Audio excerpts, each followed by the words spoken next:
I got idea, man. You take me for a walk under. And welcome to this week's edition of Twin Peaks Unwrapped. I'm your host, Bryon Kazowski, and beside me, as always, Ben Durant. Ben. Bryon. Very excited to talk about this episode. Episode 20.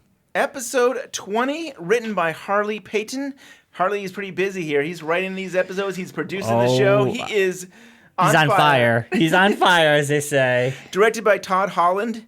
Aired January 19th, 1991. The rating is 9.8. It's 65th place for the week. I think that's gotten better. It was like 81 the week before, so we're doing a little better. Yeah. Wow. Yeah, you know. It was 81 last Yep. week. And now 80 what? So now it's 65. So people are tuned back in? A little bit. I wonder if it was something going on last week that people were like, maybe I'll check it out. Yeah. I heard that Laura Palmer comes back from I the heard dead. David Duchovny from X-Files that doesn't happen for 2 more years. He's on this episode, and he plays Denise. A girl. So, Yeah, who knows? I don't know. So I want to just play the opening of this because it's so cool. Yeah, it's cool. I liked it. Kimmy Robinson. Joanne Chan. It's hard to cue it up to exactly that moment, but I should have. Here we go.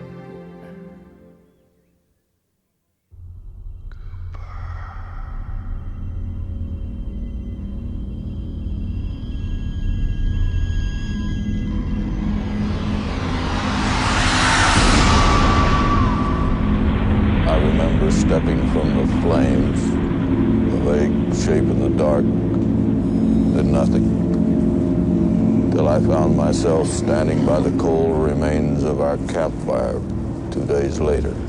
Major, there are some new techniques that might help us break through your amnesia. My memories are immune from regression. I can feel them, palpable smells and sensations. Everything is known to me, and somehow beyond my reach. Do you remember anything else? Very little, save for one disturbing image of giant owl. Pervasive. And so it's a cool open, and you hear like growling and weird noises when they're talking, like demonic. Right. Their voices are really like distorted. It's kind of wildlife, but it's also, And there's the owl, the giant owl, and like the lamp was an owl looking in the direction that he showed up, and we had an owl flying into the woods when he disappeared. And we know the owls are connected to the spirits. They aren't what they seem. They're not what they seem, that's for sure.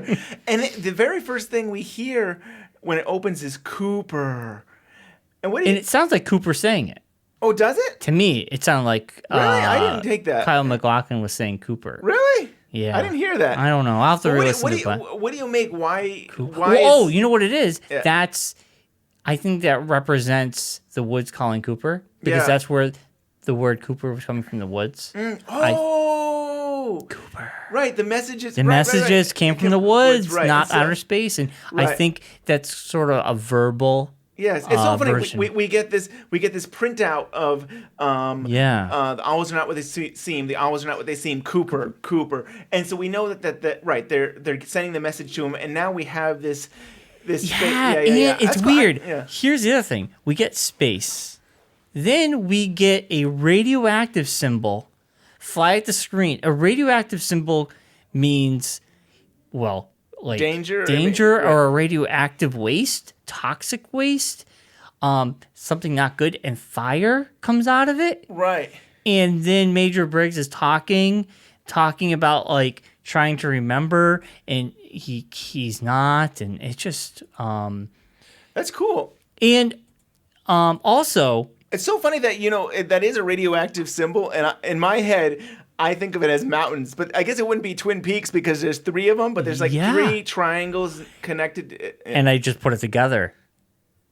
The 3 triangles they find in his neck. Yes. I didn't realize that symbol. The marking, right. The marking. And I thought this was a radioactive symbol, but I think I'm wrong. That's the symbol they find on his neck. And here's another thing. It's, we look at it could be radioactive. Could it also be an owl, maybe? Like, I don't, or maybe that's stretching it. That's stretching it. I don't know, I see the triangles, though. Yeah. I see the triangles in the fire. Yeah. Okay, I didn't put that together. I saw radioactive symbol. Then actually, they mentioned the markings on his neck in the next scene. I thought of X-Files with the 2 dots, but then there was 3. So I was like, oh, well, it's not. But it's still. But was X-Files kind of like hint an homage to Twin Peaks with the 2 markings? Well, I think the idea is that in alien abductions that there's markings, there's scars left behind. So these people who are abducted, they come back. Yeah. Right. And I think both shows could be doing that. I mean, this is not going to go in. I don't think this is going into UFO. Aliens have gotten major breaks in the same sense that X-Files was, but it's still very, there's similar elements. X-Files is more literal. This is more like... we can't explain it. It's a little exactly, but not It's gonna be spacey. You're like, oh, whatever you think. Otherworldly. Yeah. So before we get into this, the log lady, before this episode, she talks about how her husband died in a fire.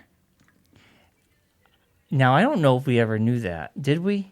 That's a good question. Yes, I think we did learn that. So, I mean, this is way back in season 1. Did she talk about her husband dying in a fire? Yeah, I think Cooper was looking for Jacoby's cabin, and they stumble upon the log lady's cabin, and they have tea. And when they're sitting to have tea, they talk about her husband. Yeah. And here's the funny thing is, I don't know if he was a fireman or if I always thought he was a woodsman or something. A woodsman. That's what I thought, because he lived in a cabin. Well, if we look back on the Secret Diary of Laura Palmer's book, I feel like that might have said he was a fireman or something. Like, it'd be interesting to go back to that someday. But I always took him to be a woodsman. Me too. And that he died in the woods in a fire. And the funny thing is that connection of fire, and I think the log lady has real issues with the fire, and the fire is where the devil hides, type of thing. So yes, because what she said is, my husband died in a fire. And she alludes to walking with the fire. Fire walk with me. Yes. Fire. It came across to me anyway that fire equals anger, and I've always associated fire with anger. And you're walking with that anger in you, with that fire in you, or evil. Fire in the woods, and evil, and like you could use the whole Star Wars metaphor or any metaphor in any movie that anger. Fire could lead to anger. Anger could be fire, and that could lead to evil.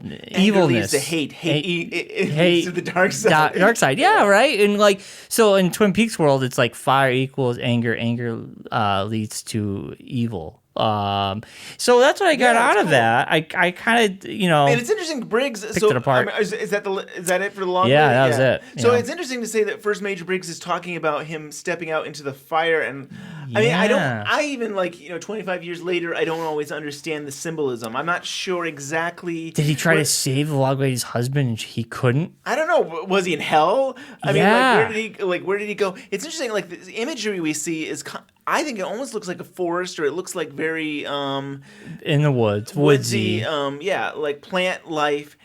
And like, another theory is, did he go to the White Lodge? Like, is he at the White Lodge? Like, was he taken? I mean, it's hard to know where he could be. And could he have gone to the Black Lodge? Like, where? His sergeant or whoever, Colonel Colonel in the last episode talked about the White Lodge. Right. And that's definitely a topic that they're going into. But yeah, it's really interesting stuff.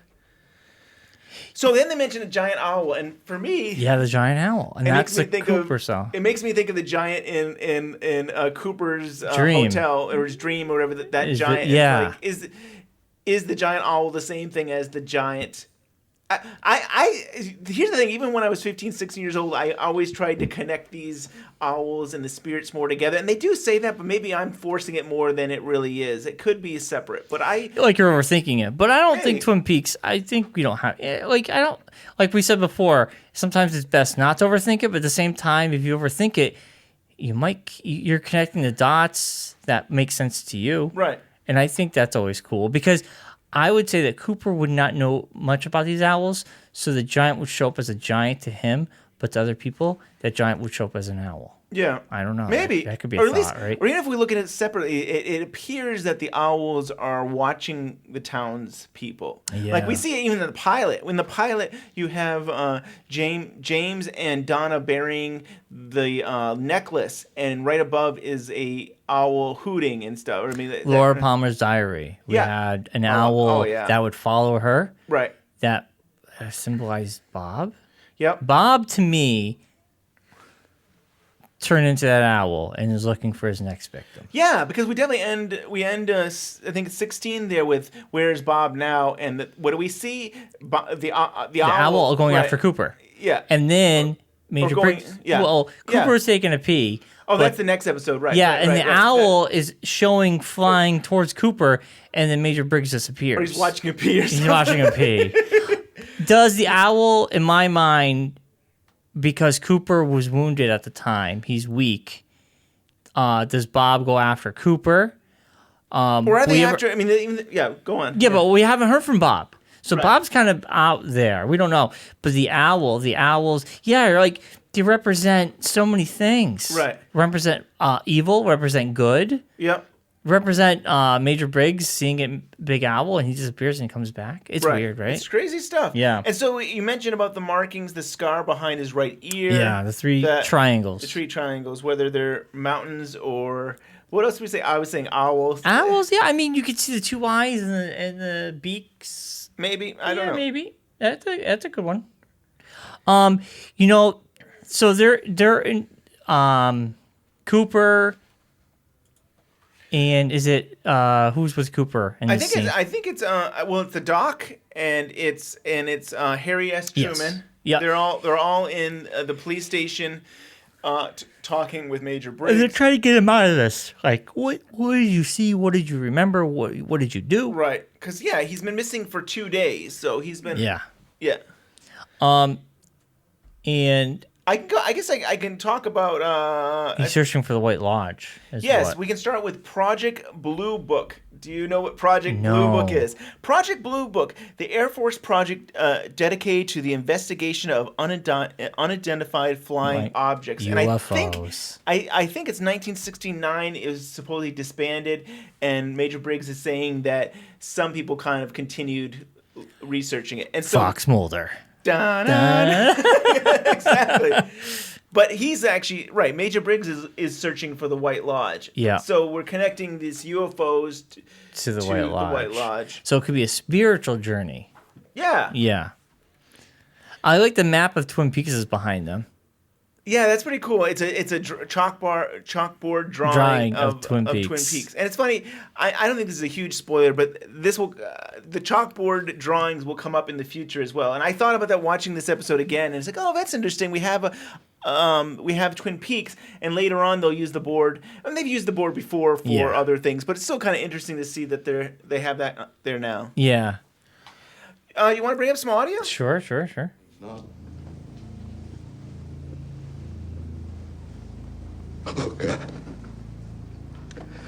Is this meant for the soul? Now, I don't even know. I didn't even understand that line exactly. Is this? See, you know what? Usually, I understand mostly the things, but is spiritual? This is this for the soul? I think when he went away, it was a spiritual journey, not a physical journey. Fascinating. And I kind of feel like, is this for the soul? So whatever maybe when he's on a journey. He's on a journey. Of awakening for this White Lodge. He doesn't know what it is. Maybe he doesn't remember when he comes back. Maybe his life. Maybe it's like Cooper. If you think about Cooper's dream, he didn't know what it meant, and the pieces helped him. Maybe Major Briggs. He doesn't know what any of this means, but it's for his soul. So maybe he's thinking, is this a spiritual journey I just went on, and I don't remember what happened? Right. And he's confused. But yeah, like, that's what I got out of it, because is this meant for the soul? Yeah. So that means he physically didn't go anywhere. Right. I mean, he physically did for the show, but like... Yeah. But where did he actually go? And I think that's what Twin Peaks does very well, and we've talked about before, where it can have dual meanings and stuff like that. You really look at, we go back to the Laura Palmer case, and you have Leland, who it definitely seems like molested his daughter for years, and then you have this other idea that it's a spiritual demon who has been doing this. And, like, you kind of choose, like, is is there really these evil spirits out there, or is it really the bad things that men do? And Yeah, stuff like that? yeah, And yeah. right. He maybe he was kind of looking to kind of I'm trying to say like a self journey of discovery and stuff, and he's maybe he's looking for Bob. maybe through that's this. pretty cool. Yeah, I think that'd be kind of cool. Yeah, Huh? I mean, he was invested in finding out who the killer was, and Well, I can get a little more audio. We can Sure, go back sure. to if I can. My soul? Cooper just kind of has nothing to say. Major, perhaps you'd better start back at the beginning. Are you familiar with Project Blue Book? Yes, sir, I am. The Air Force investigation into the phenomena of unidentified flying objects. Officially disbanded in 1969. But there are those of us who continue in an unofficial capacity, examining the heavens as before. In the case of Twin Peaks, the earth below. the earth below. Earth below. See, And then he says, I'm searching for a place called the White Lodge. Yeah, so that's interesting. It's It's interesting, like I feel like at least in this the U.S. American culture, we're very our society. Well, we're diverse, but there's a very much a Christian theme that we kind of look at. So sometimes hearing this stuff is like, is he really talking about heaven and hell and stuff like that? That that I'm looking in the heavens above. I'm searching for heaven. I'm searching. You can look at it that way. I mean, I'm glad that they don't go out and just say, I'm looking for God or I'm looking for heaven. It's a little bit more abstract. But very abstract. And you could definitely take whatever you mean from it. And it could be heaven, the good, hell, the bad. Right. And he's talking about heavenly, then under the earth, the Twin Peaks. So does Twin Peaks represent purgatory? yeah, who knows? Right, Are we right. talking Lost now? Is it lost all of a sudden? Like you go to Twin Peaks and you have to find your journey to which direction you might go. Right. Right? And Major Briggs is like, is he torn? Is he like Anakin Skywalker? He doesn't know which side he should knows pick? what side he's gonna be on. He's fine.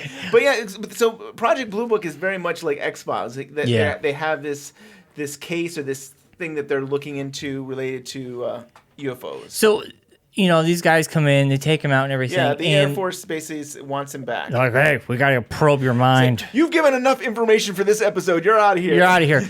Now, it's interesting. They do a callback in the scene. Water starts leaking from the sprinkler, system. and they really focus on that. And I'm like, is that a call? That's a callback That's to a callback. Bob. Yes, that's definitely a callback to Bob. Yeah, Yes, to when we last... You want to say, when they last saw the sprinkler system... Bob escapes right? from So Leland's body. Right. Yeah. So it's definitely kind of. I feel like that's them saying Bob is not gone. Like, he's still. There's still. Yep. He somehow has something to do with this. That leaky faucet represents. There's just a part of Bob coming Yeah. through. Just Right. a little tinge. Yeah. We'll get to him later, but he's there. Yeah, I think it's for fans who pay attention. I think that's a nod to Bob. Right. And maybe you can even look at it as something's not right. I always think about Bad plumbing. Bad. I think about that. I think about the Palmer house, and they used to do close-ups of the fan. Fan, that's what I thought of. Yeah. And I thought like this was a non-cooler thing with with this Right. dripping. I was like, the fan's so much cooler. It is so much cooler. And now they're but- just like, we're focusing on a drippy faucet. Right. But he's still. Both of us right away both saw. I thought that, of the though. fan. We saw, but we saw the fan. But we also said, oh yeah, that's a nod to when Leland was arrested and Bob the sprinkler system went off and stuff. And So, Bob yeah. escaped. So, Right. and weird things seem to happen in Twin Peaks when it's raining. I mean, we had a thunderstorm. Right. Bridge disappears, reappears. We had a thunderstorm, and Bob disappears. We can look at it as nature. I mean, the whole. And they say lightning, that's energy that can, like, energies like spirits and stuff. So, like, you have that energy. And I watch a lot of ghost hunting shows, and they say the thunderstorms help the energy from, like, the spirits or whatever. So That's that also could be nice saying that. symbolism. I can say later down the road, I don't think there's a huge spoiler or anything. Later down the road, there's talk about electricity. Well, you can even say electricity in the pilot. There was the whole the lights coming on and off with Lynch and stuff. They were in the Yes. morgue and the things like that. So that's hinted at again in the future about that, and that seems to be, it could be a connection to spirits or that surrounding the idea of electricity. The electricity brings it to life, the energy, It's alive! It's alive, yeah, Frankenstein. So Ernie is, do you have something else you want to? We're at Ernie. Okay, not there yet, but yeah, here we go. Yeah, so this is Ernie and Denise. And they're in the police station, and Denise is trying to get Ernie ready to get wired and drug bust, basically. Yeah, the big drug bust. There's not really much to the scene. Right. But the next scene, Ben, I got so excited for you. Invitation to Love is back. Yes. In the background. In the background. So it's, right, Bobby and Shelley are at the house, and Shelley is feeding Leo, and in the background we hear Invitation to Love. Yes. And that's the only time I think it comes up again, because they really have scrapped that whole soap opera TV show. But Shelley, poor Shelley. I like Shelley a lot, and I feel so bad for her. She's stuck with Bobby, who can't do anything right, and then her her husband, who's in a coma, dribbling out pie or whatever, I don't know, cherry juice. And you just feel so bad for Shelley. You're like, go find a good guy. This is horrible for you. It is funny that Bobby has kind of become Leo, hasn't he? Like, he's kind of like, woman, you take care of this. You take care of the child. Like, Leo's become their child. Yep. And he's like, you take care of, you bathe them. I've got more important things to do. I've got a job and stuff. I know. She's like, what about me? I have things to do. He's like, no, you don't. He's such a jerk. That's what I'm saying. And Bobby has moments of being human, but he's still a jerk to... it's hard to believe he wouldn't be here. His father just came back. You think he'd want to hang out around his house and stuff, but he's no. He wants to hang out and watch Shelley feed an invalid. He also does mention that he has school and he has I know. Is it basketball practice? He's done with football and that's like, I've got basketball. It's like I don't think you've gone to school enough to be able to go to have sports. I think at this point he's dropped out. He's got to get his GED. But he's playing basketball. He's not playing. See, he's too busy putting suits on, trying to work for Ben Horn. Yeah. Remember? I don't remember. Do you remember that when he first started putting suits on, he was actually wearing Leo's suits too, and it's like it was too big on him and stuff. So he is kind of trying to be Leo, and Yeah. And she gives him a good slap. Bring up the audio for a second here.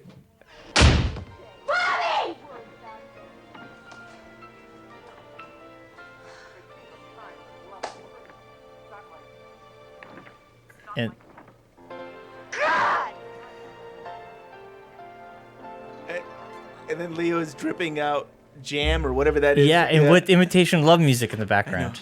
But it's like they are the soap opera now. Yep. It's like they've become Imitation of Love. Yeah. It's like, I got really excited by that. I'm so glad you heard that. I did. I was a fan because I love the idea of the echoes or the parody that at least in the first season somebody would get shot on Imitation of Love and then we would cut to Twin Peaks and somebody getting shot, and I think they probably were smart to get rid of it. But at least in the first season I enjoyed that echo that they did. Yeah, it was cool. We also find out that James is moving money and he's on the phone with Big Ed. We find out later on. Did you hear how much money? $12? I honestly send me all my money. Oh, you have like $12. All 12? Yes, all 12. The gas, just to drive to give James his money is going to cost the $12. What is he? What kind of job? What? He sounds like a 5-year-old pretending to be a banker. Send me all my money. $12. like I'll take it. $12. That's a bargain. Yeah, it's just so silly. I honestly wanted to believe he said more than that. When I was writing down my notes, I thought he said $12.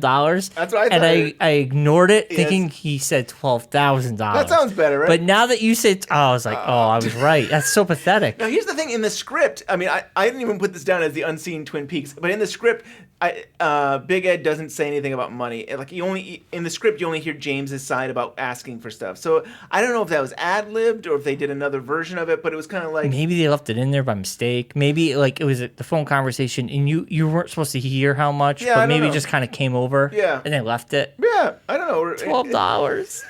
Maybe the script was like, put your own account, put how much money you thought you would have here. Right. And like $12. Now, Evelyn seems like she comes off as rich. Yep. I mean, at least her. Oh, the husband house has is cars. huge. She can't pay James some money. She can't be like, hey, I'm doing you this favor by fixing the car. Could you give me some money so I Right? can, yeah. And he's living there. Yes. And he's become basically the car boy, fixing the cars for free. Yes. But he likes her, so he doesn't care. It's like I have to stop fixing your car for a minute because I have to go pick up my $12. My $12. Anyway, so we are on the scene where Evelyn has come by to see James, and they're still talking, and And this is the theme. Okay, James and her. I want to say there's a theme in this episode where people hook up, and this is there's a lot of kissing. There's a lot of hooking up Yeah. in this episode. Yeah. And these two kiss, and later on they will fornicate on a car.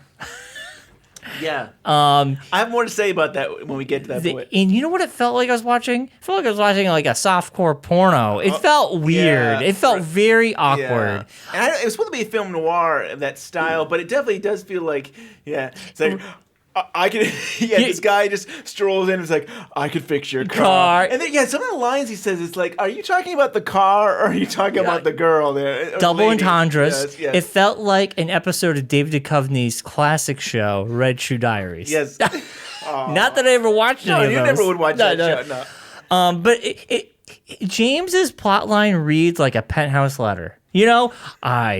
This hot woman who had a boyfriend that beat her, and I stayed at her house, and I fixed her car. Then we hooked up. It's like weird. It doesn't happen. Why, James? Right. Why? I don't. James is like, it's like, I was with the most prettiest girl who did cocaine, and then she died, and I hooked up with her cousin, and I hooked up with her best friend. His whole life's a Penthouse letter. And then I got sick of them, and I got in my motorcycle and I drove off to the next town and started hooking up with girls again. Yeah. I met a woman who was married and got beat up every fortnight. I didn't do anything, but I sure got some action. And I met her weird brother lover. We'll get into that in this episode. Yeah. So now we're at the Double R Diner, and Nadine is trying to hook up with Mike again. She's really, I think Mike should just go for it. Yeah. At this point, I was just kind of like, Now I think about it, Nadine, I think is a cheerleader. Didn't she sign up to be a cheerleader? So she's a cheerleader and she's on the wrestling team. She's gonna cheer her own team. Right. When she's not wrestling, she's cheering. Yeah. Now, Nadine, you were mentioning last episode. Is Nadine James's mom? She doesn't have a kid. No. So she's not. No. If I said that, I was wrong. No. You didn't say. You just said that your best friend's mom or something. Right. And I kind of connected it, but really, she is the aunt of James. So I think. Oh well, then Mike can definitely. He could go for her. It's a free game. My point was my real point about last episode was kind of like, it seems icky that. I know. 20 years. It's probably at least a 20 years difference and stuff. But yeah, so James, I think James is related to Big Ed. I think Big Ed's sister would be James's mom. Correct. Yeah. Yeah. And so if this day and age, if it was 2016 and this was in a show around, they would have been hooking up. And it would have been like, oh no. Oh yeah. But in this show, they really play it up. You feel bad I feel bad for Nadine because Big Ed, wants to be with Norma. Right. And she thinks she's in high school, and Mike is just being a jerk. But it's fun to watch. It feels like Twin Peaks high school years. We'll get some audio. We've talked enough about them, right? Oh, now she's kissing Mike. So another kiss. The theme picks up. Yeah, I know. I'm sure it's a few times. Yeah. Got this kissing going on here. But I think Mike actually got like that. I think so. I think it's the eye patch. Turn him on. I can't help myself. Sexual harassment. Yeah. I mean, I said no. I meant no. No, he looks so stunned. Like, oh, jeez. I like how he's just like, I'm gonna have 2 cherry pies and meatloaf and nothing for you. Yep. He's such a jerk. Norma takes off. She's gonna say goodbye to Hank, and I think she's got some other things to do. Yeah, she's like, I'm gonna go. Another hookup. Yeah. Yet again. Big Ed. This is the Invitation of Love episode. Yes. Where everybody has an invitation of love. You said it from day one. Twin Peaks is a soap opera. Yeah, it I really like is. I like it. The qualities I like about it is the mythology and the weird and quirkiness. I mean, that's what I love about it. I'm not always into like, I'm related to my brother's sister, and we're all hooking up, and da da da. It's like, it gets overboard. It gets over. It gets boring. I like the mythology. But the soap opera aspect of the show is definitely kicking in this episode. Yes, for sure. But do you feel, because I haven't seen past this episode, my New Year's resolution was not to go ahead where I'm proud of you, and you've kept. I have kept my word. Right.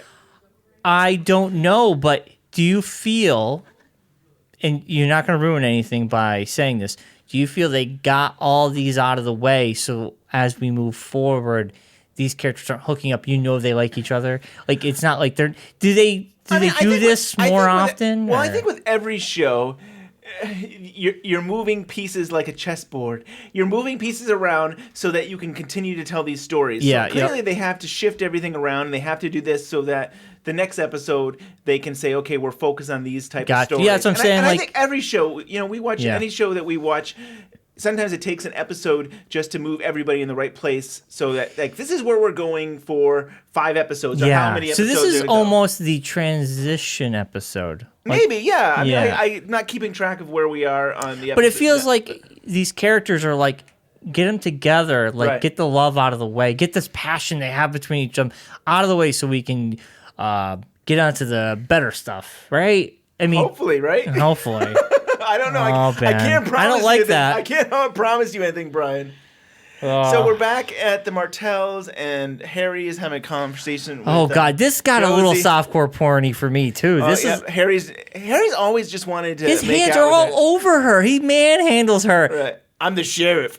I'm the sheriff. I'm just gonna grab you. And it's wherever like, I'm I in want. trouble. Like, I feel like he does this a lot too, where she's always in trouble, and he seems to almost ignore that she's in trouble, and just like, I just want to make out with you. Yeah. Let's just do it right here in this kitchen, and I don't care. It's like, do you hear me, Harry? I'm in desperate need. I know. I'm basically a slave, and you don't care. Yeah. And then we're now at Audrey is come to see her father, and he is still working on the Civil War. He thinks he is going to talk to Lincoln, and he's got the Confederate flag up there. Yeah, and so he's with the South. I mean, which lost. Yep, he's on the wrong side. He's on the wrong side. So I'll give you some backstory about this. Mark Frost is a co-creator of Twin Peaks, was a Civil War buff. He probably still is. Oh, okay. And in October 18th, in September 1990, the Civil War documentary by Ken Burns came out. And the first draft of last episode was done in October. So really was like, clearly... it was a hit, the PBS documentary, Civil War. It was huge. America loved it. And I think the writers kind of felt like, hey, this is popular right now. Why don't we do a story with Ben being part of the Civil War? It is a weird thing they picked this, right? I was wondering, like, why did they pick him to think he was in the Civil War? It was popular then. It was just So you think that's what it was, right? I mean, I think it was a combination between Mark Frost liking the Civil War and that it was popular in America, the documentary. And then, I mean, really what's going on, I don't think, this is not really a spoiler. I mean, Ben's having a breakdown. I mean, like, he's kind of falling apart because everything's been taken away. He lost One-Eye Jack. You know, we talked about that last episode. That, you know, it's kind of like his world is crumbling. And so he creates this kind of make-believe world where he's in this struggle, this battle for, Yeah, so, I mean, I think a battle within himself. Right. He's projecting onto his Civil War reenactment. Yeah. So that's, yes. I get that. That makes sense. The conflict he has. The conflict, yes. The Civil War conflict. So Audrey's checking it. She's realizing he's losing it. He's playing with these little characters, and there's plaster everywhere. Yes. Yeah. At first, I thought that was cocaine. But then I saw the box of plaster. Right. So then it makes sense. He no longer has his art furniture. He's now turned it all into model Civil War reenactment. Yep. He's creating his own Civil War documentary. He doesn't need cameras, though. Nope, he's all doing it himself. I'm at war. War between the states. I kind of feel like it's a war within himself. I think you're right. I think you hit the nail on the head on that one. I think after this scene, is Hank and Norma confess their love to each other. Big Ed. Big Ed. Big Ed No, I don't and like and Norma. Hank, sorry. I know. Well, Hank is coming into the picture, Yeah. but right. So this is Big Ed, and here we go. They're gonna hook up. Right. They have a quickie. They have a afternoon delight. Afternoon delight. And here's the part that's interesting. So, we're gonna skim a little bit, but they confess their love to each other. Blah blah. Well, they've blah, loved each blah. other since high school, and they've loved each other for 25 They're gonna seal the deal years. now. They want to seal the deal. They haven't sealed the deal in 20 years. Yeah, they want to. They seal the deal. But- And he goes to leave, and she turns around, and Hank is there. Yes. How? Norma turned into Hank. Norma is Hank. No, I'm kidding. I think it's just dramatic effect. I think she did leave, and Hank was hiding, and he came out, and it was just a quick. I mean, it was dramatic effect for the audience. It was weird though. Yeah. It was. I mean, it is weird that he just shows up. And then, he's getting Big Ed. I mean, I think it actually does cut when we come back to the story. But since we're already talking about, Big Ed's getting beat up, and then Nadine comes home, and she's Beats like, the living crap out of him. I mean, she's super strong. No, here's where the plot uses her strength when the writers want to use her strength. Right. She ripped the refrigerator door off. Right. And she's wailing him in the face, and he barely bleeds. But I think she. No, this is the episode when Nadine comes. Yeah, the refrigerator happened a long time ago. Right. But when she sees him, she hits him with the bag, pounds him in the face. He gets a little cut, but throws his body through the banister, and the whole banister cracks. So they use her strength instead of pounding his face to a pulp. Right. It was just a scratch. But she threw his body through a whole wooden banister. Yeah. It was weird how it was like having the Incredible Hulk punch you in the face. You get a scratch, but he can throw you through a wall. Yes. It was just weird how that strength. It didn't make sense to what we've seen. She could take a door off a refrigerator. Yes. Right? He would have killed him. Right. I think she would have. She wasn't using her full strength. She was kind of only when he threw his body through a banister. Yeah. So she's a cheerleader. She's a wrestler, and she's a bodybuilder. A bodybuilder. Yeah. She's a superhero. She's a superhero. But she was pissed. She's like, get off. Get off. Leave my man alone. No. I'm dating. I want to date Mike, but I'm also don't want you messing with Hank. Big Ed. Big Ed. And Hank got beat the crap beat out. He took off. So we go back to the police station, and Ernie's getting wired by a Hawk, and what is Harry doing? Sheriff Harry. He's playing. He looks like a rifle. He's got a rifle. He is doing a rifle. I thought he was just messing around on his desk. It's like, here we go again. Hawk is doing all the work, and you're just fooling around at your desk. No, he's cleaning his gun. All right, he's cleaning his gun. Because that's good. During the stakeout, he does have the rifle out. All right, so he does do something. Yeah, he is getting the rifle ready. I like Sheriff Truman. I just think that Hawk does so much more. Oh, yeah. Okay, why don't we hear some audio, I think. Repeat your instructions to me step by step. Okay. I'm probably a little early. Take Denise. We'll come back to that. But it looks like, so he's talking to Ernie about what he's going to do. All right, now, it's pretty close. All right, here we go. Take Renault through the buy. All right, so he's going to talk about... Complete the transaction and get the hell out of there, huh? Good. Harry, that's when you come in. By golly, I sure wish I could join you fellas. But I've temporarily lost my enforcement franchise. I bet. Well, I've been giving that some thought. Consider yourself deputized. Bureau's loss is my gain.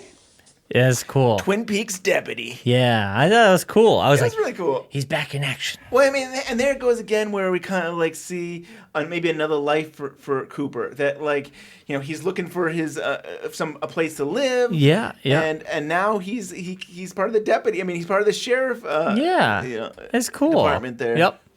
So yeah, I like that. I thought it was kind of a clever way to keep him involved in the investigation without him being an FBI agent. Yep. And what's anybody gonna say or do? Yep. The Except Bureau's for Ernie. loss is my gain. Cooper's new life. Yeah. Oh, and then Dennis is back. Dennis Not Denise. or Denise? Oh. Dennis. Dennis comes back.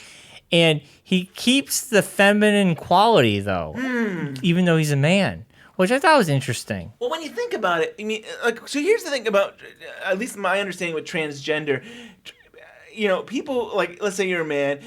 Some men feel more like a female. They feel like they were always meant to be a girl. Yeah. And they're stuck, with the body parts they have. So for him, even though he's dressed now as a man, he probably still feels like he is a girl. Like, he honestly is a girl. So that's why he still has feminine.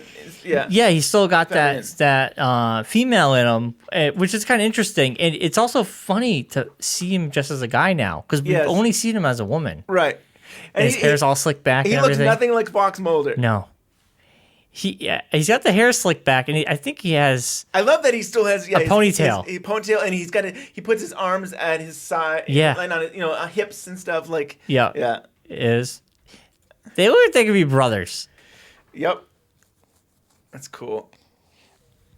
David Duchovny. He's awesome. Yep. And we see the wind in the trees. Whistling. We haven't seen that in a while. No. And now they're getting ready to... oh, no, this is a home for boys here. So, again, this is a silly plot. I don't think we need to spend too much we time. can skip over this. Dick and Andy are investigating little Nicky. This gets wackier and wackier. Now it becomes a farce because they get in, they go to sneak in, look at the files. Then people come in and think they are the agency to adopt.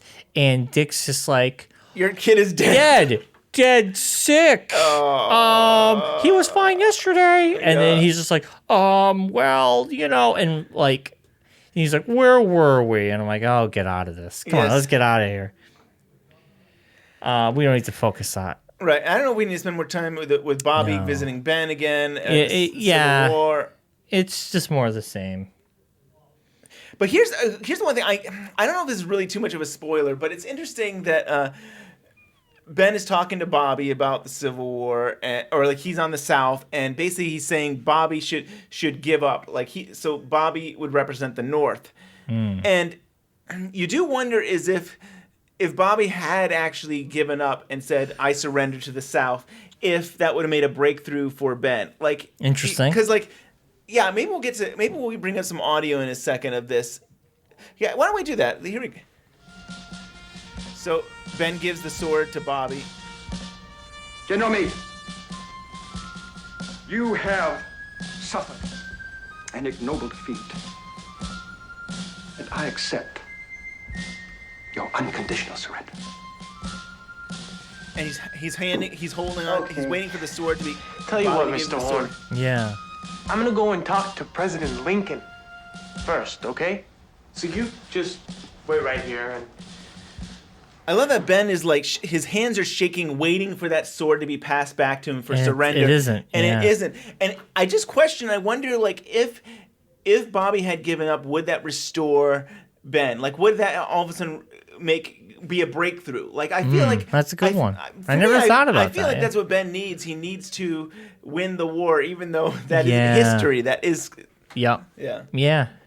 And Bobby holds on to the sword, so it could be symbolic.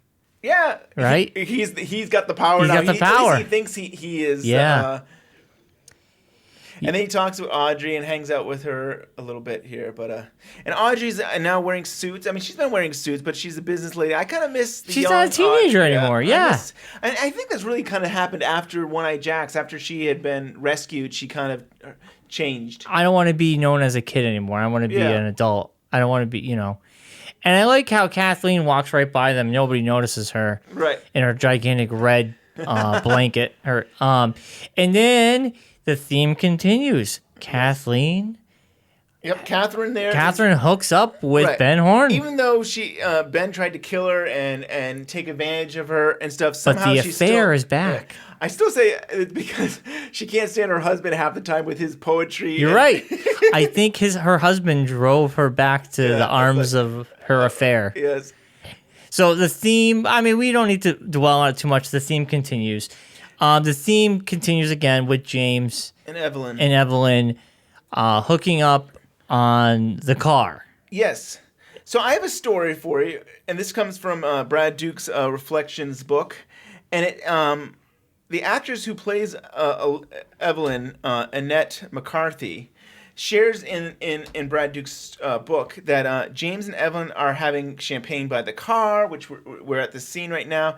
and the actors were really drinking champagne. And according to this actress, that they did 12 takes, and they drank 12 glasses of champagne, and that they got wasted. And she says that you can even see it a little bit in her performance. But they dump out the wine. I mean, the champagne at the end of the scene. But if you're doing these wide takes and you're doing close-ups, and you have that, she's saying that they got wasted. They got wasted, and I think that they when this scene was over, they were done for the afternoon. I think it's funny. And she actually says, why did they even let them have champagne? They should have done something else. Like apple cider. Apple cider, right. Yeah, or sparkling wine or something. Yeah. Or sparkling water and stuff, yeah. Yeah, why use the real stuff? Right. So I think that's kind of funny to think that they might have actually been drunk.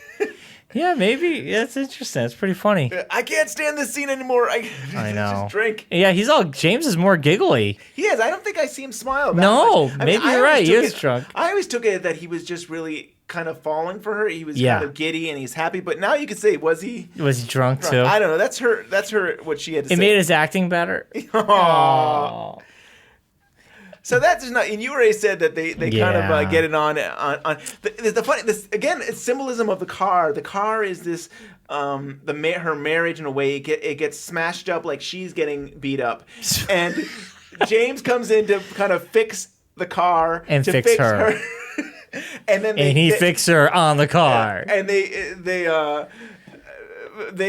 consummate on the car. They consummate their relationship. These bond. Yes. Yep. Yeah. It gets weird. Next is okay. We talked about Donna. Donna's looking for James. Donna shows up and talks to Big Ed, and Big Ed's like, "Yes, he asked for all $12." He didn't say that. You need to go to this town. And Donna's like, I know. Donna's just like, oh, thanks. You have the address? Yes. And so this is like a side plot. I'm excited to see. I want Donna to show up to see James in bed with her. Yeah. And I want to have a slapping fight, or I want to have something a cat fight happen. Yeah, I think that's going to happen. That sounds good. Yeah. So, and then you see Milton, not Milton. Yes. What is his name? The brother. Malcolm in the middle. Yes. He's watching them. Brother. He's always watching. He's creepy. He's creepy. And we learn he's creepy. He is a creepy dude. And then they're doing the stakeout with Dennis and Ernie, and I think Hank isn't there. Hank doesn't show up, but they're actually with Renault and I think who else is it? It's the Canadian the Mountie there. Yeah. So a mustache guy. I don't know his name. And so I think actually what happens is Ernie's wire starts, I think, overheating, or like he sweats so much that it catches smokes up. And they realize he has a wire on. Yeah. So Cooper is willing to trade for the hostages. And so I have some. This is a very small, unseen Twin Peaks, but I thought I'd share this from the script. Okay. So in the script, we're talking about Cooper exchanging himself for the hostage. Truman tells Hawk to get backup, which we hear in this. Yep. And I think he's saying the state police. In the script, Truman says to Hawk, call the Bookhouse boys. So he wants the Bookhouse boys to come help out with this instead of the state police. Wow, but half of them are like James is not around. That's right, yeah. I mean, it doesn't make any sense. It would make more sense that you would want to get real law enforcers. But I love the Bookhouse boys, and I don't think they use the secret society enough in the show. Yeah, so, but what would they do? I don't know what they would do. Yeah. I mean, you could look at it as like a militia, that they could have their own guns, and they would just have the back of I don't want Truman. James with a gun. Yeah. Like, I mean, who, It was Joey. I think his name was Joey. Was one of the... Was it Mike part of it? No, Mike was not part of it. I don't think he was. I don't know a lot of them. We know Big Ed was. Yep. So there's a few of them. We don't know all But everybody's too busy having affairs to this day. This is the worst day ever. It wouldn't be appropriate, and it was in the script, but I do still like the idea. I would like to have more stories with the Bookhouse boys. And I hope with the new series, the new season here, that somehow they bring that in, because it's interesting to think that, like, the secret society that's there to protect the town, when they feel like the police can't do the job sometimes. That there's certain things, and to stop the evil in the woods and stuff. But, which they never really done. They talked about it, but we haven't seen it in we action. did see it. I mean, they came to Audrey's rescue when she was in One Eye Jack. That was Hawk. Yeah. But that was law enforcement. I mean, it was. Yeah, I guess it was. Yeah. It was Hawk, Cooper asked for the best man. Truman. Best man. Yeah. And it was Truman. Hawk. Yeah, so it was law enforcement. I'm trying to think if there's any other case. There must have been something. There was a drug bust when they have the guy. They were there. Oh, right. When he was tied up, right. But that was a drug bust, so it wasn't really much. Right. It wasn't like That's what I mean. They could have done kidnapping. so many more stories. I would have instead of doing all these comedy stories, I would have liked to have done a story about the Bookhouse Boys and stuff. But, I agree. Yeah. I agree. Yeah, so I mean, we can jump to the point that he gets caught out, and Cooper says, "I'll trade myself for those two, for what's his face." Maybe right before we do that, we can talk about some incest. Oh no! Well, so we're back with Evelyn and James. They were done consummating the relationship, and he fell asleep. Like, he was exhausted. That took a lot out of him. Well, yeah, he's like, I gotta go to bed. And then Evelyn and Malcolm are in the hallway, and they start kissing. I know. And if they're brother, I wrote my notes, brother and sister, WTF. What the? Well, so here's a couple things. It's not like this is the first time we've seen incest. We've seen incest, of course, with Leland and Laura, and there was definitely very close to it with Ben Horn and Audrey Horn, even though Ben didn't know. Yeah, so but I'm not convinced they're brother and sister. I'm not convinced. I think that I mean we still have, we'll see where the story goes. But you're not convinced? So is that hinting at me that they're not brother and sister? I'm just saying. It's so hard to do the show sometimes, and you haven't seen it. I know. I'm not you're not ruining anything, because here, you don't have to tell me. Mm-hmm. The fact that you say you're not convinced means A, they don't really come out and say what they are. We have to figure that out on our own. Or B, they're not brother and sister, and you're trying to hide it. But I'll let that be. I'll take all of those. Take all those. Okay. Yeah. I'm fine with that. You know what? Here is the way I see it. He starts kissing her. He's kissing her passionately, him back, but seems awkward. And now they're hugging. And when people hug, you see their true face, what their real emotions are. And she looks distressed and concerned. Right. And I think she really likes James, but she doesn't want to hurt Malcolm, who could be her brother or could be her... Okay, or that could be her husband or real boyfriend, the person she really likes, and James is the pawn to kill her husband. Like I said, Malcolm came kind of weird. He just sat down and said, hey... Every fortnight she gets beat up. You should do something. And then walks away. Yep. It wasn't natural. Right. It felt so forced. She does come off as she's in too deep. Like, whatever she... Like, yeah, like that too. That could be she's it. Like, she's got a husband that beats her up. You're right. Malcolm seems like he might be controlling a little bit. And then she does have James, who is this pawn. So you're right. It seems like she's like... What am I doing? Whatever this outcome is going to be, it's not going to be good anyways. Either James is going to get hurt, she's going to get hurt, or Malcolm is going to kill someone. Yeah, or something. I mean, like some kind of scenario. Like she's not happy. And you know what? You make a good point, though. Maybe if that was her real brother, he would have went after her husband.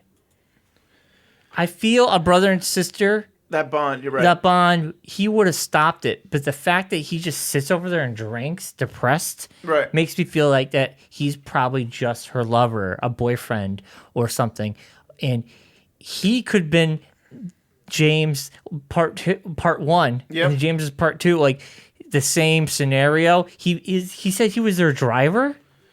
So why would her brother be the driver? Right. I feel like he's lying to James. Now that I'm putting all the pieces together, I don't believe they're brother and sister. From what I know right now, I know nothing else.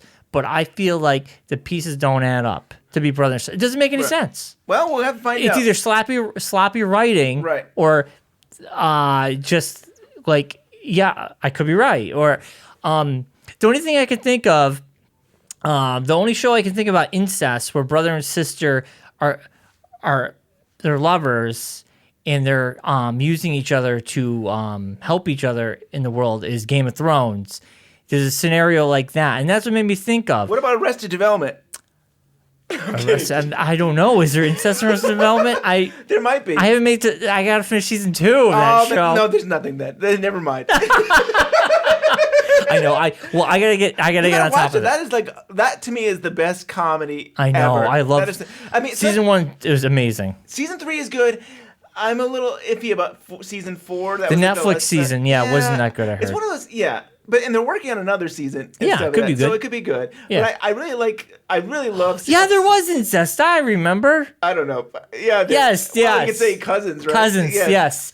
With Michael, George Michael. Yes. But I won't get. But I want you to watch more. I want you to get into. I think season 3 is pretty short. I feel like it's like 10 episodes. So watch them. I will. But so this is what it made me think of Game of Thrones, where the brother and sister, they're lovers and they're using each other. They're like for power. And then I was like, oh, they're lovers and they're going to use each other for power. But then you know what? This is not Game of Thrones. I really think the theory of they're lovers, they're not really related. It was a bullshit story he gave James because they're using James as a pawn. Right. I don't know. We'll find out, though. We'll find out. Is my theory right? I don't know. I hope it's right. So now we are back at Dead Dog Farm. Dead Dog Farm. Cooper is a hostage. Andy's got his gun out, ready to stop them. Yep. Hop's got his gun out. Truman's there. We are ready, and it's nighttime now. We've got all kinds of. They've been there all day. Yeah. Oh, what did I write? So, this is interesting.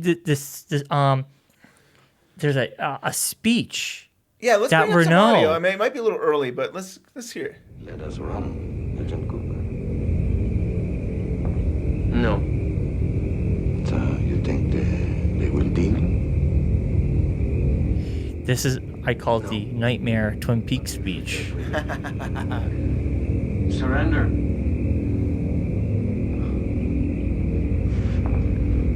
Okay. Are you crazy? No. But first we must decide to give up quietly or to kill him. And we both die. I know. Is my death so important to you? My 2 brothers died. I hold you responsible. Why?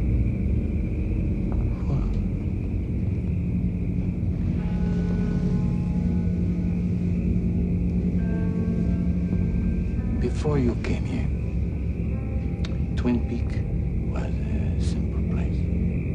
My brothers dealt up to the teenagers and the truck drivers. One I check welcomed the businessmen and the tourists. Quiet people live a quiet life. Then, a pretty girl died. And you arrive, and everything changed. My brother Rinaldo shot and left to die in the woods. A grieving father smothered my remaining brother with the pillow. Kidnapping, death. Suddenly, the quiet people, they're quiet no more. Suddenly, the simple dream become the nightmare.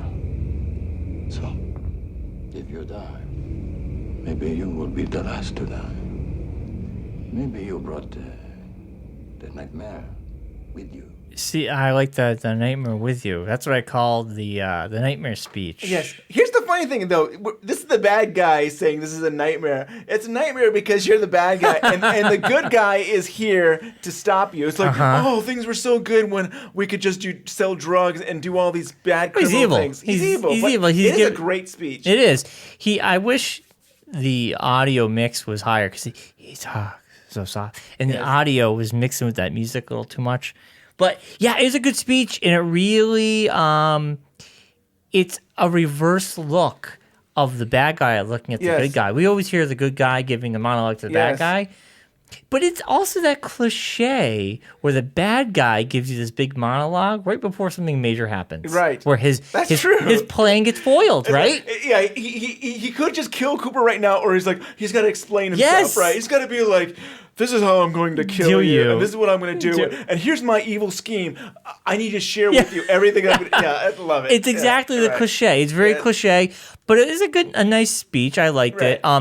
It's interesting that he's saying that Cooper is the nightmare. He brought, how dare you come into my town and make everything different? Right. We were happy the way we were.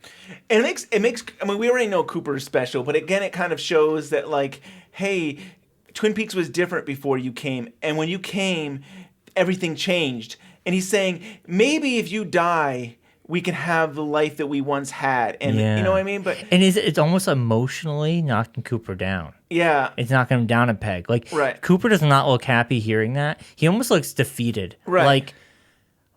Like making him second guess everything. Like if someone were to tell you that, you'd be like, "Wow, you just spun it against me, and I feel horrible. Maybe and it is my fault." He's defeated because he has been suspended from the FBI. Yeah, and he doesn't know where he is, and now he's got this guy saying, "You're the problem. You don't belong here either. You don't belong in Twin Peaks, and I'm going to kill you." Yeah. So it's interesting monologue about how you're the bad guy, really. If you weren't here, we would all be fine. Nobody would be dead except for that one girl, and nobody would care. Yeah. Now you're a fan of Michael Parks. I think in previous episodes you've mentioned about that. Amazing actor. Yeah, and Brad Duke's Reflection books. There's several great stories about him in Twin Peaks. I'll share two maybe with you. Okay. One is he came in and decided he wanted this role, and he was going to do his French Canadian accent. And the director said to him, "You know, the brothers, neither one of them had French Canadian accents." And he said, "I don't care. I'm doing it this way." He's saying this to the director, and he has that statue, I guess, where he gets away with that. Where he and I don't think he did it nicely. I think he was kind of very rude to this woman. This woman who. I think he even said something like, at least from the story, he called her a girl. He's like, this girl director said I couldn't do it, and I'm going to do it this way because that's how I want the character to be. Wow, that's a jerk. What a jerk. I mean, So, and I have one other story about this. Is Todd Holland, the director. I think that I think that was this episode, right? I think he directed this one. So he says, Michael Parks insists on speaking slowly with the French Canadian accent. Nothing I could say to him changed anything in his performance. I just could not get him to speak more quickly. He actually ended up forcing our cutting pattern in most posts because we had to cut away simply to tighten up the dialogue. Even in the death scene, he's a very intense man who chose to be very intense when we met him. When he met me, he was intense. Yeah, he's the only person in the entire crew that really came out at me with a chip on his shoulder. So I mean, I think so. Different directors had this problem, but it's still interesting that like he was like, "Hey, I'm going to do this accent. I choose to do it slowly, and you're going to deal with it." And he is intense, and he comes off great in the.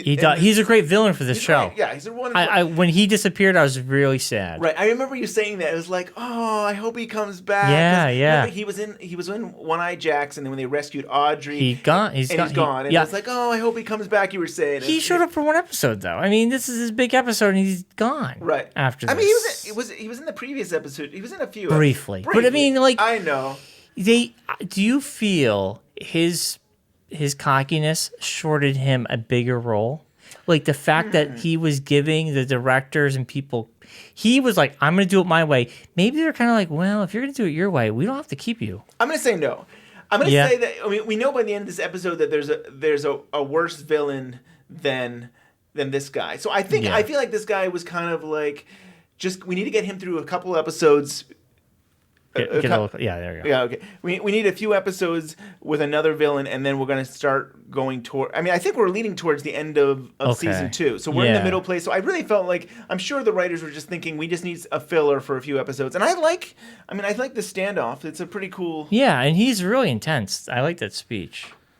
And so so he gives that speech, and then Oh God, here comes the greatest scene ever.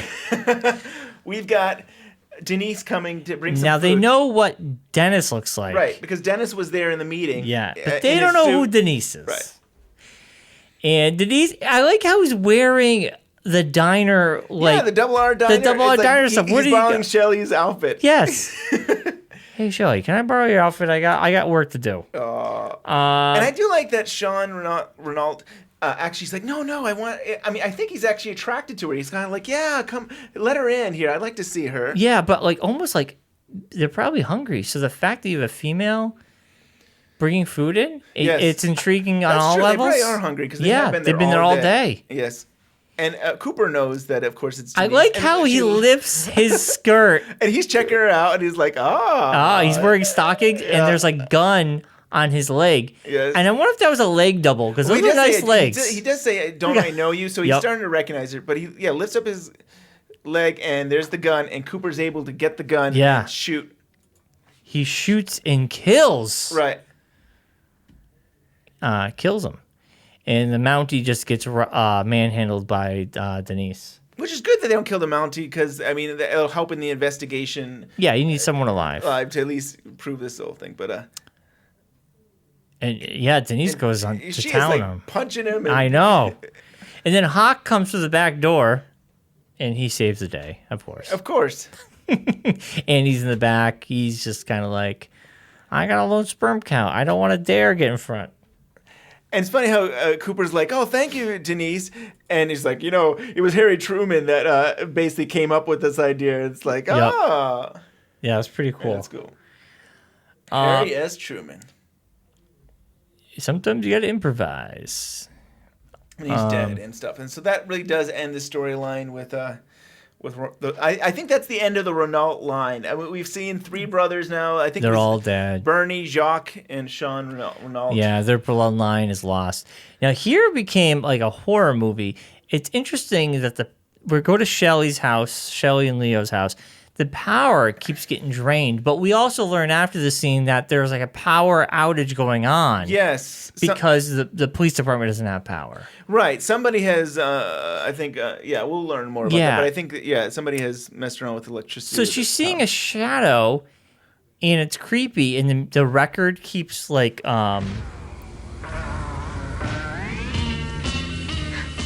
I love that dancing or the clown there in the bed. Yeah, it's a clown, and it's that music. It's like that weird. It actually reminds me of the Ren. It sounds like the Ren and Stimpy theme song. And there's the rocking chair for Leo's. Yeah, and Leo's not there. He's got cake on him. That looks like a clown mask. He's got the white frosting that looks like a clown. I never thought of that, but I guess he does kind of look like a clown. Yeah, he looks like a clown. I wrote that. I go, Leo has clown food face. He has clown food face. The power's out at the sheriff's department. They're all going back to the sheriff's department. And Lucy has to tell this long, drawn-out story. And basically everybody's just like, I've had enough of this story, Lucy.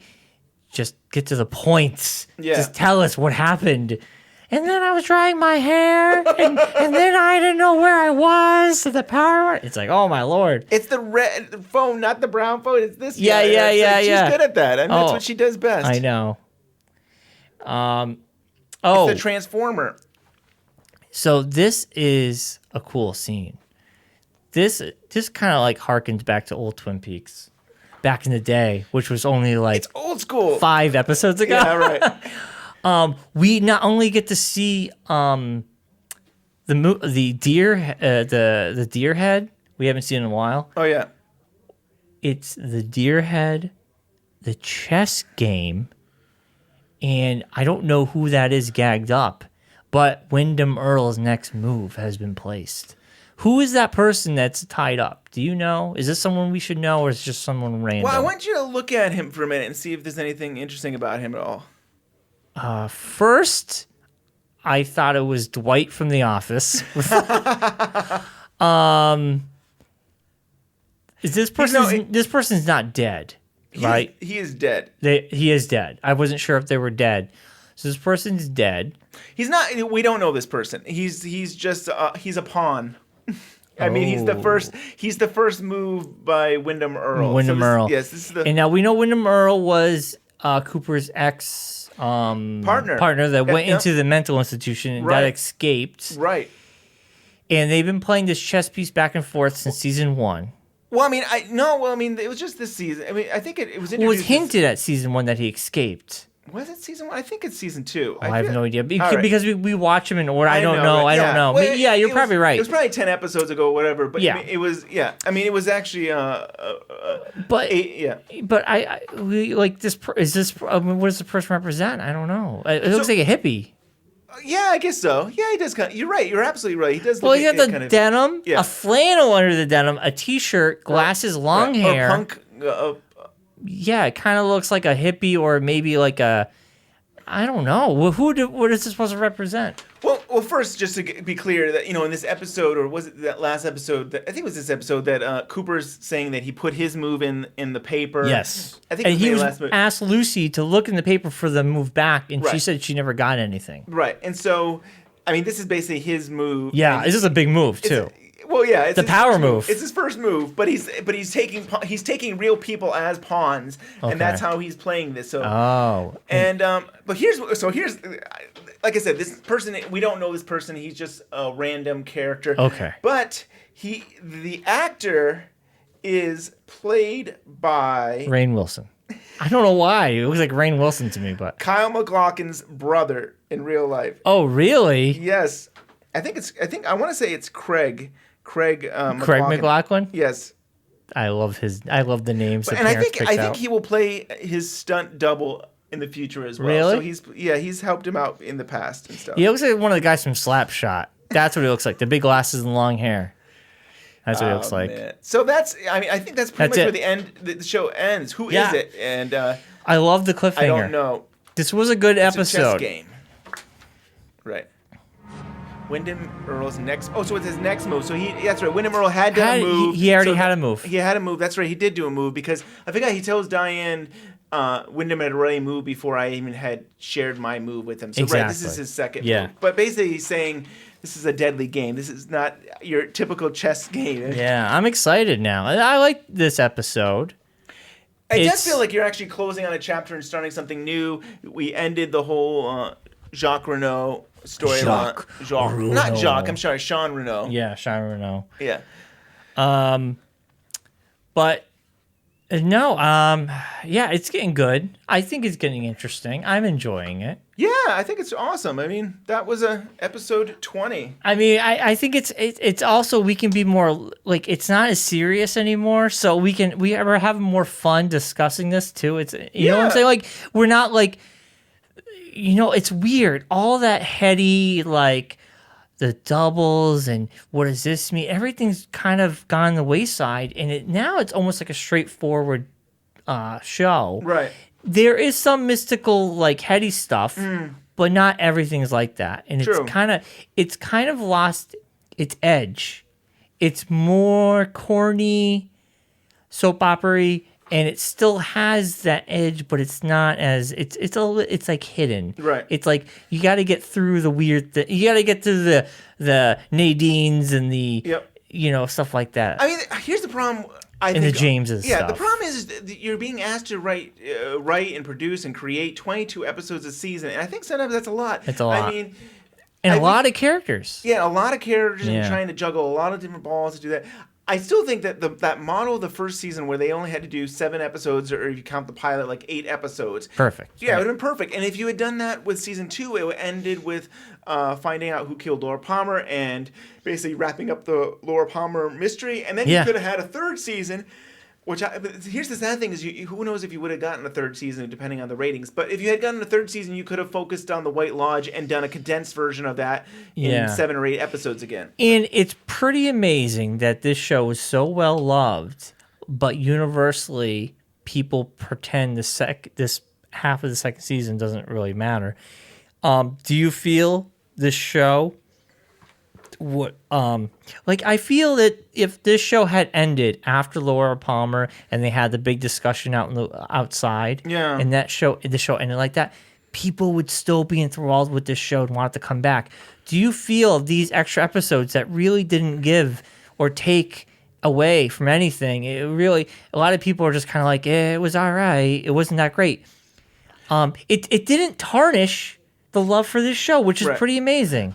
And the reason for that is, without spoiling anything, I feel the reason really is that last episode of season 2, that David Lynch is going to come back. I'm excited for it. Yeah, to me, it blows the whole show up in the sense that, like, to me, it was so good and so interesting and so weird that, that's what to me saves the whole. It saved the whole show, the whole series. To me, is that last episode. Really, that's cool. I'm excited to watch it because, like, it's amazing that this show is so beloved. Right. But it's like the fans are just forgiving. They're just kind of like, yeah, you watch up to this point and you just have to forgive this. Right. We know, and you're so invested with the artists behind it. Do you know what I'm saying? It's like its own religion. Right. You know where the bad stuff is. You know where the good stuff is. You know who made the good stuff, and the people who made the bad stuff.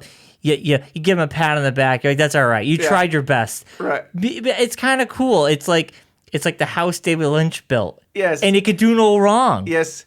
Well, you didn't think about X-Files. You know, you and I both love X-Files. Yeah. There was over 200. There was over 201 episodes or whatever, and now with the new series, you're definitely going to get some duds. You're going to get some episodes like, But X-Files is doing it right, coming back with 6 episodes. Yeah, to get that's its feet the model. wet. And we don't know for sure for Twin Peaks that originally it was going to be 9 episodes. The new 18 season now. It might be. We still don't know. I know we're saying 18, but they got to edit everything. We got to edit, and it could be 9. It could be 10, 12, 15. It could be whatever it feels right is going to be. Yeah. But that's what it should be. I mean, I shouldn't be. And they have a full hour, not 44 minutes. They don't have commercials. Yeah, I don't know what they're going to do though. They can go crazy.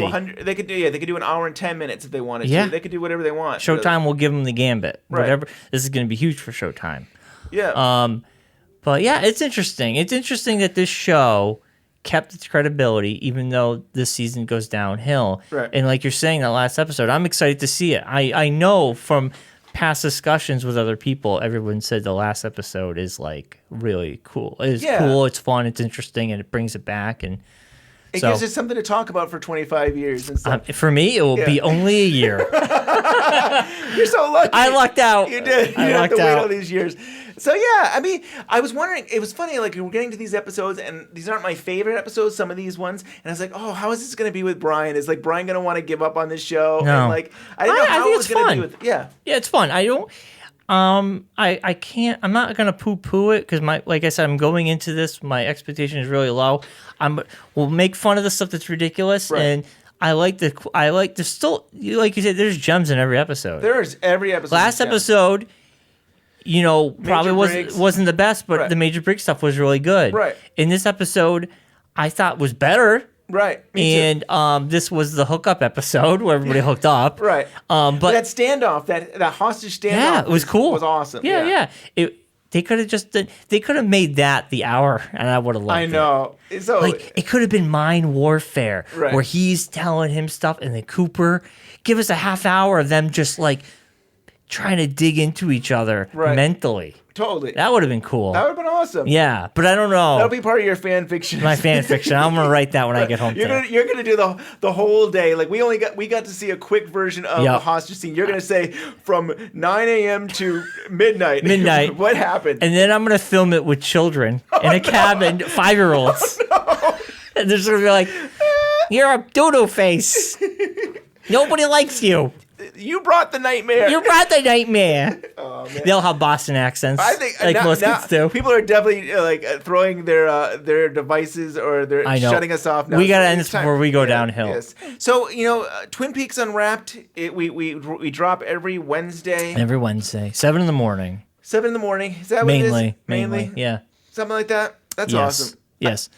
And Tuesdays and Thursdays, what do we get? Well, we have this Twin Peaks Unwrapped paper. It's our online community paper. It's getting good. It's getting big. Yeah, I mean, it's kind of cool. Really, all it is it shares other community people's stories. So it could be on Facebook and Twitter, YouTube, all over the place.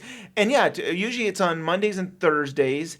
And yeah, it's a cool little thing. Maybe one of these days we'll share some of the stories on our shows. And we're still busy. We're over an hour now, so I know. We'll do it another day. So that Yeah. drops. But then you can find that at TwinPeaksUnwrapped.com. You can also find all our podcasts there. And what else? What about Facebook? You can get us Twin Peaks Unwrapped on Facebook. Like us. I'm gonna post more of me watching the show, my journey behind the scenes. Awesome. And then you can email us at twinpeaksunwrapped@gmail.com. Any good questions or comments, we'd love to read it on the air. iTunes, we'd love it if you rate it and reviewed. Yes, comment and rate us. We'd like to hit the top 50. I think we can do it before season 3 hits. I think Even if we don't, I think if you're enjoying the show, it'd be great if other people get to learn feedback. I mean, some people really go to iTunes and say, "Hey, I want to find a Twin Peaks podcast. I'm going to go to the ones that have people who have rated it or reviewed it and stuff." So that it gets really us more helps. out there. Yeah. But we really appreciate it. We don't make any money off this. We do this because we love it, and I think it makes us feel good to know that people are enjoying the show. And exactly. Yeah. Good point. And we're also on Stitcher. We're on TuneIn. And you can listen to us right at Podbean at twinpeaksunwrapped.com. Cool. So and we're on Twitter, right? Yeah, we did it. We brought up everything. We got everything. Awesome. So I thought we could end it with Kimmy Robertson on Letterman, and she's just talking about Twin Peaks. I thought it would be a cool thing to kind of our moment of Twin Peaks, and we'll end it there. Thanks again. Yep. See you next week.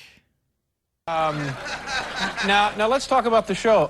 What's new with Twin Peaks? What should we know about the production of Twin Peaks? How are things going?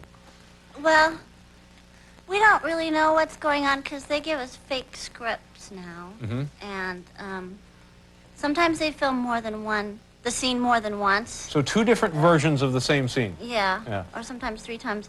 But they probably don't use real film, so.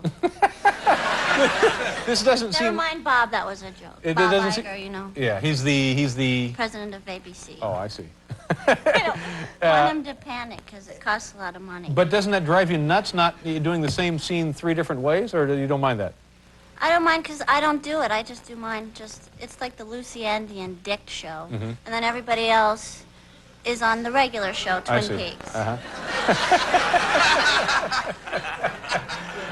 Is there a chance that your part of the show will be made an actual separate show? I don't know. Might be. Every pedestrian asked me that, but so far, no ABC executive has asked me that. Yeah. But I think you're one of the features on the show that everybody enjoys seeing from week to week. I mean, that's the sense that I get. That's what people... Well, a lot of people tell me that. Yeah. Now, I watched the big 2-hour kickoff movie this year. Yes. And like 6 minutes into the show, there's a monster from space in the show. The giant, right. Now, do we have any more? From space. Isn't he from space? I don't know. Well, I think he'd almost have to be because he materialized and then dematerialized. To me, that says space monster. You know, if you can do that, you think, well, all right, space. He's from space. It could have been a dream. No, because he took the ring. He took the ring off his finger. Maybe there never was a ring. Well, then I'd have to be dreaming. Maybe... Yeah, maybe, you're right. Maybe I dreamed it. And do you have a nice working relationship with David Lynch? Oh, yeah. He's wonderful. Yeah, do you have any stories about how odd he is or how normal he is? I think people... He's very sexy, and he has great hair. Wow. Sometimes at rap parties, he'll let me put my fingers through it. Well... Is that in lieu of catering or something?